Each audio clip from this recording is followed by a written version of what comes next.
Поважани гледачи, добар ден. И јас сум Сања Димитровска, а ова е Добриот доктор.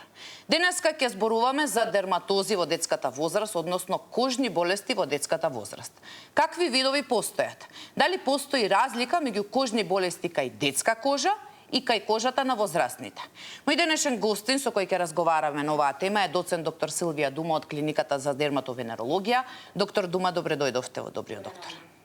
Еве за почеток, општо, нели, кои се најчестите дерматози или кожни болести во детската возраст? Вака. Прво да кажеме дека детето не представува мал возрасен човек, туку представува дете. Детскиот организам, како и детската кожа, имаат своји специфики, кои што се разликуваат од кожата на возрастните. Така да, детската кожа има малку потенок епидермален слој, што значи дека е повеќе пропустлива. Потоа има потенок дермален слој, значи тоа е слој кај што се наоѓаат еластичните колагените влакна. Тоа значи дека е помека, но е поранлива. Детската кожа е попропустлива, што значи дека возможноста за дехидратација е поголема. Затоа е битно, посебно во доеничка и новородиначка возраст, да детето биде во една регулирана оптимална температура, бидејќи и самата терморегулација кај децата е намалена. А тоа се должи за карактеристиките на потните жлезди. Значи потните жлезди се недоволно развиени, исто така и лојните жлезди се недоволно развиени, тие се развиваат, како што знаеме, во адолесценцијата, односно се зависни од хормоните. Така да и себумот е тука помал, а себумот има улога да ја штити кожата. Прво да биде малку помасна, а потоа да ја штити од надворешните влијанија, од бактериите, од габите. Значи тоа се така речено грубо карактеристиките на детската кожа и таа има голема абсорптивна моќ. Затоа е многу битно да се внимава што се нанесува на детската кожа. Посебно треба да се внимава со некои топични препарати од типот на кои што содржат салицилати, некои антисептици, кортикостероиди, затоа што голема е моќта на абсорбција, а телесната површина е помала во однос на телесната маса. Исто така има помалку меланин, што значи ја прави и пофотосензитивна. Значи, кон сонце реагира со поголема сензитивност за разлика од кожата на возрастните. Тоа се некои, да речеме, груби карактеристики кои што се односно разлики помеѓу детската кожа и кожата на возрастните. Кога зборите што е она што нели се користи да знаат еве родителите, што она што треба да се користи, какви креми, какви кортикопрепарати, како треба тоа родителите за тоа да знаат, односно дали треба да се консултираат со дерматолог, што да купуваат, колку може да сгрешат со тоа па да направат дополнителен проблем кај детската кожа. Негата и превенцијата, односно негата на детската кожа, посебно во новороденичкиот и доеничкиот период е многу битна. Порано се одеше кон тоа да детето се бања секој ден. Сега препораките, посебно до 6-тиот месец, детето да се бања 2 до 3 пати неделно, додека после 6-тиот месец може да се бања еве 5 пати во неделата. Температурата да биде умерена, препаратите кои што се користат да бидат со pH оптимално 5,5, да не содржат фосфати, да не содржат парфеми, односно да бидат меки средства. Исто така она што не треба да се употребува во таа возраст се етеричните масла. Многу често мајките сакајќи посебно во ова време кога имаме мноштво препарати, сакајќи да ја негуваат детската кожа, прибегнуваат кон некои етерични масла, како што се од лаванда, како што се и останати, меѓутоа тие не се подобни за детската кожа, посебно зборуваме за таа раната детска возраст. Така. Јас да ги повикам и нашите гледачи дека може да се јават во живо и да постават прашање до нашата денешна гостинка и околу нашата денешна тема за дерматози, односно кожни болести во детската возраст, меѓутоа и разликата на овие дерматози меѓу детската и кожата на возрастните. Еве, доктор Дума, бидејќи ве слушнавме каква е детската кожа, што се може да и направи проблем на детската кожа и какви масла и какви препарати треба да користат родителите. Она што ви прашала, односно кога ќе се појави нели нешто невообичаено на кожата на децата, Кои се тие најчести дерматози со кои што вие се соочувате? Што е она што може да се појави во таа детска возраст? Така, во раната детска возраст, како и до, да речеме, и во школската рана возраст, најчести се бактериските инфекции. Една од најчести бактериски инфекции тоа е импетиго-контагиоза. Болеста се јавува најчесто околу природните отвори на кожата, поточно на лицето, бидејќи извор представуваат носот и устата, кои што се резервари на бактерии. Изгледаат така што се појавуваат дискретни црвенила, а може да настане и плик, кој што понатаму прска и настанува една жолтеникава круста. Предизвикувачи се најчесто стафилококни или стрептококни бактерии. Исто така од другите бактериски инфекции фоликулитот. Фоликулитот е воспаление бактериска инфекција околу фоликулот на влакното, што кај децата најчесто настанува на главата. Потоа доста чести инфекции се вирусните инфекции. Од вирусните не би ги коментирала толку исипните грозници, бидејќи тие се во доменот на инфективните болести, тоа се варичелата, морбили, рубеола, меѓутоа повеќе инфектолозите нели се занимаваат со оваа патологија.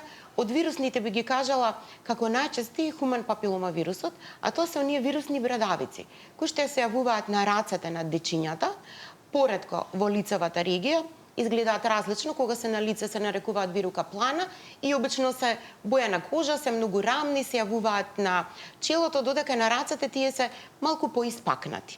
Од вирусните заболувања исто така молуска контагиоза, тоа се заболувања, значи кожни, настанати од покс вирус, изгледаат како топченца кои што во центарот се малце влабнати, претежно се јавуваат на телото, на рацете и лесно се пренесуваат од едно на друго место. Кога сме веќе кај инфективните, уште би ги спомнала и габичните заболувања. Едно од најчестите извори на габични инфекции во детската возраст е домашните миленичиња. Така да се јавуваат габични промени на самата кожа, тие се во вид на крукче, многу често знаат да наликуваат на екцемите, меѓутоа за разлика од екцемите овие ретко чешаат и се јавуваат на косата. Родителите ќе приметат така што ќе се јави како еден вид на перутање на косата, ќе се јави неправилност во однос на влакната, дискретно опаѓање на влакната, пак што може да биде диференцијално со алопеција ареата, односно фокалното губење на кожата, пак поради некоја друга причина, како што е кај децата најчесто тоа се бактериските инфекции. И сега, бидејќи не ги спомена кои се најчести бактериски, кои се вирусни, како оди третманот? Кога например, зборуваме за респиратор, никога станува збор за бактериска инфекција, секогаш тука е антибиотикот како третман на бактериска инфекција. Што е со бактериска инфекција на кожа? Како се третира таа? Така, бактериските инфекции се третираат во зависност од тоа колку им е интензитетот. Ако е интензитетот поголем, а тоа значи дека ако има повеќе промени на кожата, можеби ќе биде потребно да се даде системски антибиотик. Меѓутоа, во најголем број од случаите, бактериските инфекции се третираат со локален антисептик и локален антибиотик. На родителите им се даваат детални упатства како се употребуваат тие антисептици, обично 2 пати во денот. Еден од најстарите антисептици е калиум хиперманган. Тоа е таа една лила розова течност која што се нанесува и 2 пати во денот се става обично локален антибиотик. Мупироцинот доста често се употребува 2 пати во денот на самата промена, обично од 7 до 14 дена е протоколот на терапијата, така да бактериските инфекции обично со локална терапија. Еве, слушнавме за бактериските, потоа ќе зборуваме и за вирусните како се третираат, меѓутоа веќе имаме гледачи на линија, повелете во програма сте. Ало? Да, повелете, ве слушаме. Ќе ве молам, може едно прашање на доктор Дума? Да, повелете, ве слушаме. Доктор Дума. Само ако може малку погласно. Јас, доктор Дума, имам операција на едната града, сега на другата ми се појави црвенило и се мачкав што од докторот ми рече... Дали гледачот е на линија, повелете? И кога се мачкав со реканозол, тоа уште повеќе се... Повелете, ве слушаме. Како се...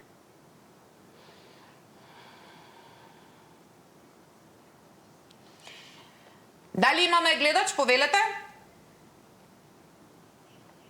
Да, Ќе видиме, бидејќи претпоставам дека имаме некои проблеми можеби со линиите.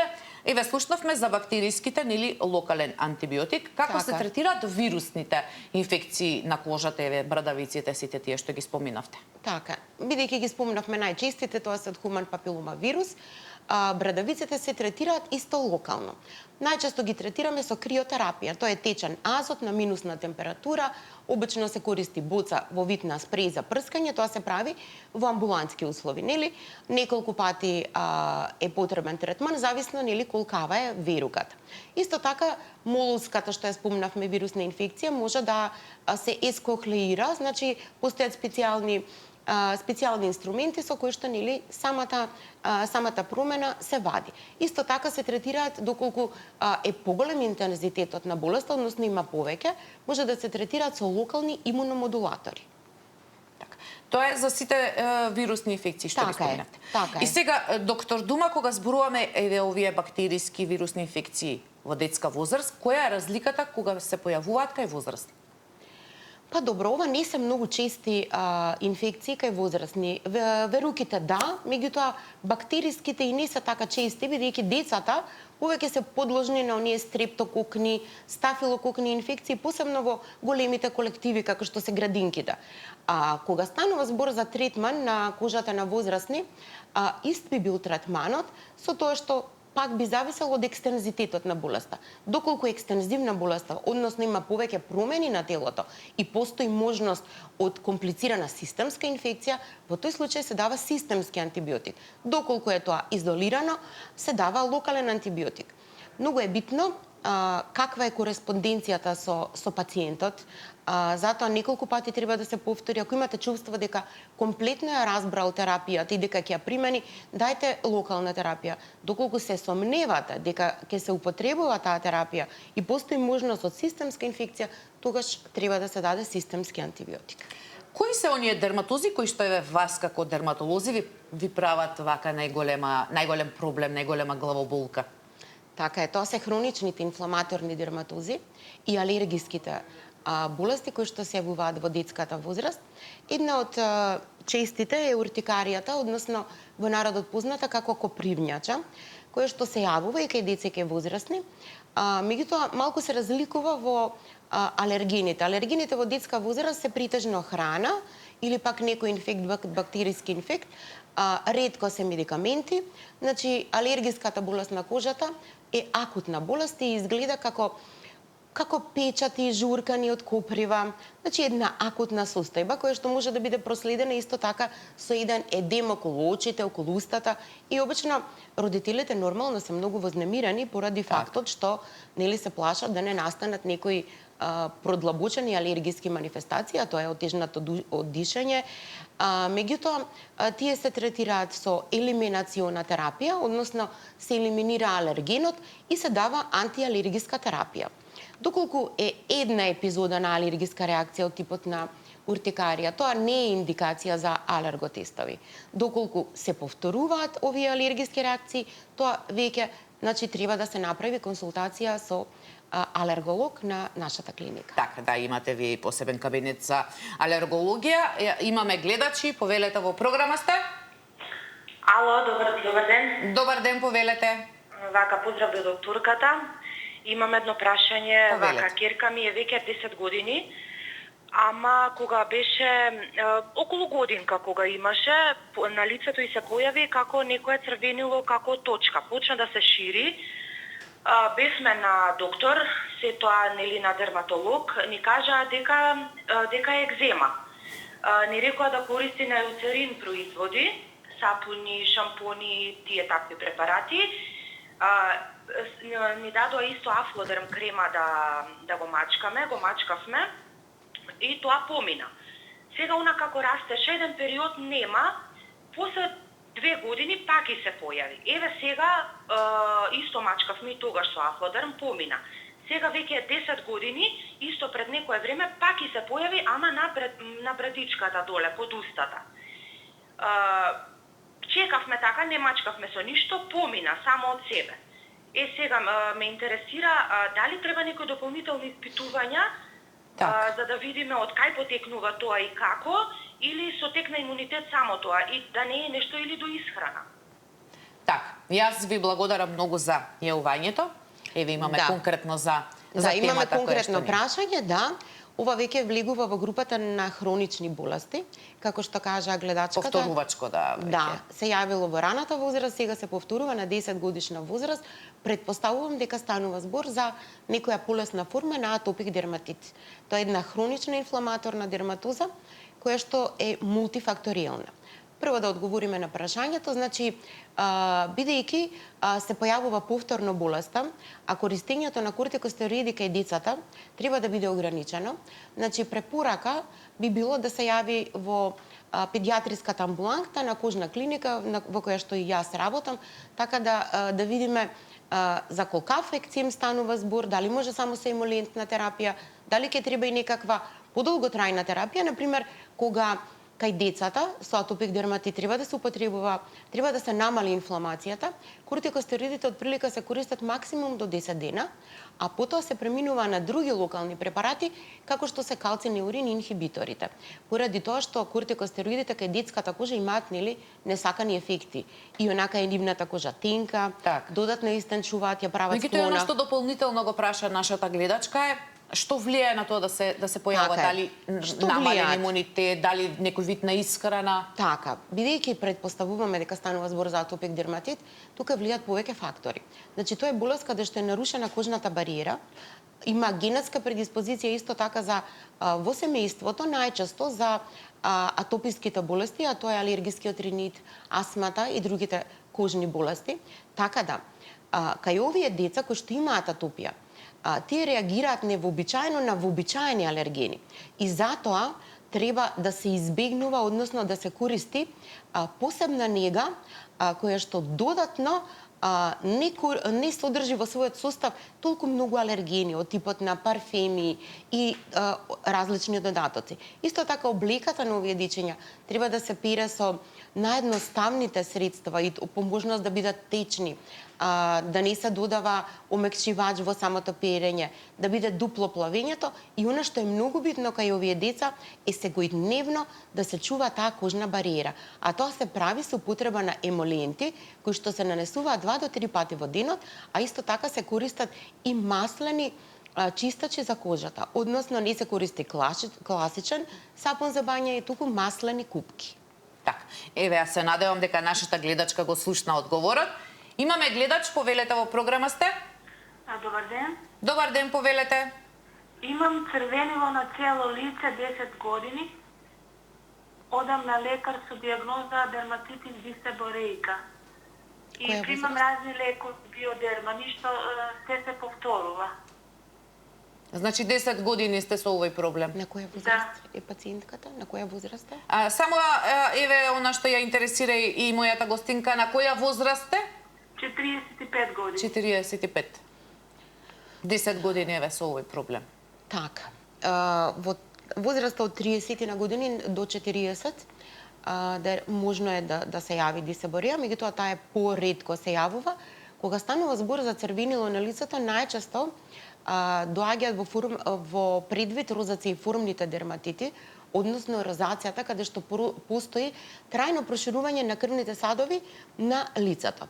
Сега, бидејќи црвенилото во лицева регија може да биде и симптом на автоимуна системска болест, како што е лупусот, значи треба да се направи една консултација, да се види ако таа терапија која што се дава не дава резултат, треба да се смени терапијата, макар што реално тераписките опции за розацијформниот дерматит на жалост не се многу големи, меѓутоа ако ништо друго да се происледи пациентката, да се види дали станува збор само за една дерматоза во лицева регија или за нешто по. Значи во секој случај се неопходни дополнителни исследувања за да се утврди. Така е, бидејќи самата терапија не дава резултат. Предпоставувам дека е дадена исто од дерматолог терапијата. Така. Еве, јас се надевам дека и оваа наша гледачка го слушна одговорот. Имаме гледач, повелете во програма сте. Добар ден. Добар ден, повелете. Доктор Дума, едно прашање ако може. Повелете. Сопругата е оперисана на десната дојка, а сега на левата испод градите се појавува како црвенило некое. Бевме на лекари и дадоа река на зол. Така. Се мачкаше, тоа не поминува. Сега не се мачкаме моментално и кога се губи, рекоа дека се пукнати капилари. И сега не знаеме точно што да правиме. Така. Не пратија додиме на ехо, на мамографија устори. Така. Као топче некој се појавило кога и така. Не знам што ќе кажете вие. Така. Така, јас ви благодарам многу за јавањето. Еве, доктор Дума. Да, колку што разбрав, тука имат неколку различни работи. Значи, црвенилото под градите, најчесто е во склоп со тоа е една регија која што е покриена и се нарекува интертригинозна регија, која што е релативно влажна и тука има тенденција да се јавуваат нели најчесто габичните инфекции. Тоа се така наречени интертригинозни дерматити кои што се би требало да се третираат со риканазол како што и е дадено на пациентката, меѓутоа може да се употребуваат исто така и креми со цинк за да се намали потењето и тој делува антибактерицидно. Меѓутоа, со оглед на тоа што кажа гледачот дека постои некакво топче, дека постои претходна анамнеза за оваа болест, значи неопходно е да се направи прво едно ехо на таа града, а понатаму да се употребува риконазол и некакви креми со цинк. Така. Еве, само да ве допрашам, можеби не е поврзано конкретно со прашањето на гледачот, меѓутоа, колку кај вакви еве пациенти кои што поминале низ процесот на хемотерапија и на зрачење, исто може да има реакции од таа терапија на кожата? Така е, значи, возможни се такви реакции, ние тоа го гледаме секојдневно, посебно кај пациентите што се на радиотерапија. Во тој случај знае да биде оштетена целата регија, значи и целата околна регија, каде што е правена таа радиотерапија, меѓутоа ние знаеме дека кога се прави терапија не сме ништо да се аплицира претходно на самата кожа. Затоа постојат креми кои што понатаму можат нели таа крема, таа околна кожа која е оштетена да ја хидрира.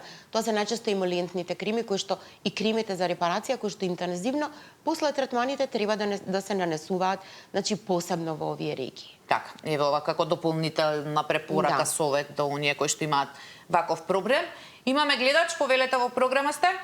Добар ден. Добар ден, повелете. Се јавам за мојот внук, 9 години, и диагностицирана му е петта болест. Така. Кој е третманот за лечење на таа болест и дали откако ќе помине повторно пак може да се јави? Само не ве слушнав каква Пета болест? болест, слушнав јас. Петта болест, петта. Да, така. Да, петата болест е во групата на болести кои што се лекуваат на инфективната клиника, значи едно вирусно заболување кое што се презентира со исип на самата кожа. Така да ова се вирусни заболувања кои што се чести во детска возраст, терапијата им е симптоматска, односно рехидратација, режим на исхрана, одмор, примање на витамини, не би требало да се повтори оваа болест. Значи представува една акутна болест која што е вироза, која што го зафаќа организмот, меѓутоа се експресира на самата кожа со помош еден исип. Да, меѓутоа како што споменавте, постои симптоматска терапија која што акутна болест која што значи брзо поминува. Така. Имаме гледач, повелете во програма сте? Добар ден. Добар ден, повелете. Добар ден да имате. Ви благодариме. Ви интересира да докторката ако може да ме објасни. Имам пред 4 месеца ми се појави на горната уста, не до завите, него на устата од вратре. Едно личе и така како, да ти кажем, како едно израстице сусурка, како да кажем.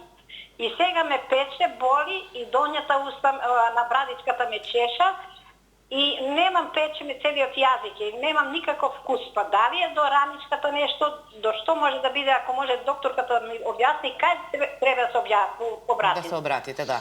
Така. Да, ви благодарам многу за јавањето. Еве, доктор Дума, колку е ова во сегментот на кожните заболувања? Вака сега има некои медицината генерално треба да се гледа како холистичка, односно да се гледа организмот во целост. До нешто го разбрав од гледачката дека повеќе симптомите се внатре во устата. Да, раничка. Раничка во устата. На клиниката за стоматологија постои еден одел кој што се вика болести на уста. И мислам дека е таму прво соодветно место каде што може да се јави. Меѓутоа, една автоимуна системска болест, која што се вика пемфигус vulgaris, исто така може да почне со ранички во оралната слузница, така да првин да се јави на болести на уста, и доколку сметаат колегите, и доколку има некакви други кожни тегоби, меѓутоа и не мора да има, значи, ако перезистира таа раничка, ќе треба да се земе биопсија и да се направи еден патохистолошки наод. Значи, таа може да биде во склоп со една автоимуна системска болест, која што се вика пемфигус vulgaris. Може да бидат и други промени во устата, меѓутоа еве од нашава патологија јас кажувам што би можело да биде, макар што најсоодветно место е болести на уста на клиниката за стоматологија. Така. Да вклучиме уште еден гледач, повелете во програма сте. Добар ден. Добар ден. Значи, сакам да прашам докторка во уртикарија спомна она, јас цела недела сум со пликови по телото, висока седиментација имам и високи леукоцити. Сум со синопен и со дексаметазон и цетиризин по потреба, сега ми уклучија по 2 пати на ден. Значи, само во делот на главата, позади ушите и на дланките имам алергија. Проверив крвна слика, значи тие се компонентите што се, сега чекам само бриз од грло и од нос. Ете така. Така. Добро, треба да се направи бриз од грло и од нос. Гледам дека пациентката веќе е во процедура. Кога е обично се високи леукоцитите, посебно неутрофилите или гранулоцитите, причината за алергиската реакција може да биде бактериска инфекција. Так. И се додека не се вклучи антибиотик заедно со антиалергиската терапија, самата уртикарија ќе перзистира. Така да е на прав пат да се земе бриз од грло и од нос, да се дочекаат резултатите и да се вклучи антибиотска терапија. Така. Еве, јас се надевам дека, како што ни каже и гледачката, дека е во процедура, меѓутоа и 10 дена така некако спомена дека го има овој проблем. Доктор Дума, кои се оние најчести дерматози кои што се поврзани со алергиите и со сувата кожа кај децата? Така, значи, веќе почнавме да зборуваме, една од нив е уртикаријата, за која што ја објаснивме, потоа контактните екцеми. Значи, кај децата, посебно кога, бидејќи кажавме дека кожата е потенка, е посува, имунолошката бариера исто така е послабо развиена, поради тоа што антимикробните пептиди се многу помалце. Еден од, значи, е контактен екцем. Контактниот екцем изгледа така што на одредено место на кожата се јавува едно црвенило кое што може да биде пропратено со мали меурчења и кое што интензивно чеша. Во тој случај се дава антиалергиска терапија во смисол на антихистаминици или понекогаш доволно само локална кортикостероидна терапија, со тоа што кај децата, да спомнам дека најчесто даван кортикостероид е хидрокортизонот 1%, што ние на жалост го немаме постојано, понекогаш и во долги временски периоди, така да даваме, се одлучуваме да дадеме бетаметазон, во тоа се од групата на понископотентните кортикостероиди во период максимум до 2 недели. Така.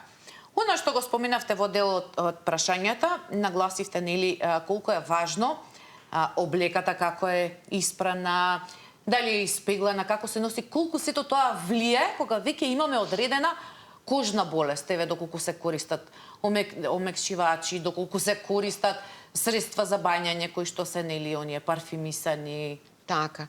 Тоа посебно важи за хроничните заболувања, како што е атопик дерматитот, кој што е со една голема инциденца. Значи, епидемиолошките бројки зборуваат дека атопик дерматитот кај популацијата до 5 години е застапен од 20 до 25%, додека во адолесцентната популација од 7 до 15%. Значи, имаме една голема популација која што ја има оваа, да речеме, современа болест. Посебна е важна негата, посебна е важна облеката. Децата со атопик дерматит воопшто не треба да носат синтетска гардероба. Значи, треба да биде памучна, не треба да носат ни волнена, затоа што сето тоа дава додатно затоплување, додатна иритација, додатно чешање. Исто така, треба да не се претоплуваат децата. Посебно нели во раната детска возраст, кај што рековме дека нивната терморегулација не е доволна, а посебно тоа важи за вакви нели кај овие хронични болести. Најважно што треба да се прави, а тоа е секојдневната локална нега од страна на родителите. И она што родителите нели тешко сваќаат дека тоа треба да биде начин на живот. Поради тоа што ние станува збор за хронична една болест. Ќе дадеме соодветна терапија, ќе дадеме соодветна нега. Па токму и тој ми беше нели прашањето, ние ќе применуваме се што ќе ни дадат лекарите, меѓутоа доколку не запазуваме каква облека носиме, предпоставам дека не може ни да дојде до подобрување на состојбата. И негата, посебно, бидејќи атопик се јавува најчесто во текот на првата година, од првата до петата, потоа се кај голем процент на децата, значи се намалуваат симптомите, дури и скроз исчезнува, али во овој период негата која што ќе ја даде лекарот од типот на купка за бањање, од типот на емолент, треба да биде постојан. Значи, обично имаме коментари, докторке, ние се бањавме со ова, истмачкавме крема, но не даде резултати. Значи, тоа е една континуираност. Тоа бара една континуираност, односно прилагодување на начинот на живот на таа состојба која што е релативно хронична, меѓутоа најчесто поминува со текот на времето кај најголем процент од дечињата. Да, ова сега ни го кажувате од аспект нели како е кај децата, меѓутоа претпоставам дека и кај возрастните важат истите препораки и на одржување нели на хигиената и на педење налишта и на бањање за да не дојде до компликации или до воспалителни реакции на кожата. Така, атопик дерматитот поретко се јавува во адолесцентната возраст и кај возрастните, меѓутоа важат истите правила. Она што е интересно во однос на негата, кожата на возрастните над 65-70 години, таа станува исто така многу почувствителна затоа што е потенка, поатрофична. Исто така и во оваа возраст треба да биде негата континуирана. Имам чувство дека не многу луѓе се склони, односно посебно машката популација, не сака да се негува секојдневно, а тоа значи да се нанесе еден лосион на целата кожа. Како што бара детската кожа, така бара и возрастната кожа, посебно над 70 годишна возраст, постојана нега. Споменавте нели за бебињата тоа секојдневно бањање, меѓутоа нели кај возрастните кога ќе се каже секој ден туширање, секогаш се мисли на хигиената, меѓутоа претпоставам дека и тоа дополнително може да направи проблем доколку веќе имаат одредена нели кожна болест. Да, доколку имаат кожна болест, се даваат строги препораки, иначе тоалетата треба секојдневно да се одржува, со тоа што ви велам дека кај таа популација која што е склона кон посова кожа, кожата треба и додатно да се намачка. Така, секој ден. Да, и бидејќи сме на самиот крај на емисијата, еве доктор Дума еден совет, еден апел до родителите за негата нели на детската кожа. Еден апел вака. Предизвик голем е сега бидејќи постојат различни препарати. И мене ми е јасна желбата на мајките да употребуваат многу различни препарати. Меѓутоа, јас сум за тоа да посебно кај децата кои што имаат некакви хронични болести, да се употребува исклучиво нега во доменот на медицинската козметика, а и останатите мајки, посебно во таа доеначка возраст, да не употребуваат премногу средства за нега на детската кожа. Значи, потребно е само нежно средство за бањање и еден лосион кој што ќе се нанесе после на телото. Бебишката кожа, која што е здрава, лицето кај бебињата нема потреба да се мачка. Така. Доктор Дума, времето на денешната емисија не помина. Јас мислам дека имавме корисни совети за нашите гледачи и за дерматозите во детската, меѓутоа и за дерматози кај возрастните кои исто така се многу чести. Ви благодарам што бевте моја денешна гостинка. Ви благодарам, секогаш со задоволство. Така. Почитувани гледачи, овде е крајот на денешното издание на Добриот доктор. Се гледаме повторно утре во истото време. Имајте убав ден, чувајте го вашето здравје и гледајте Сител. Довидување.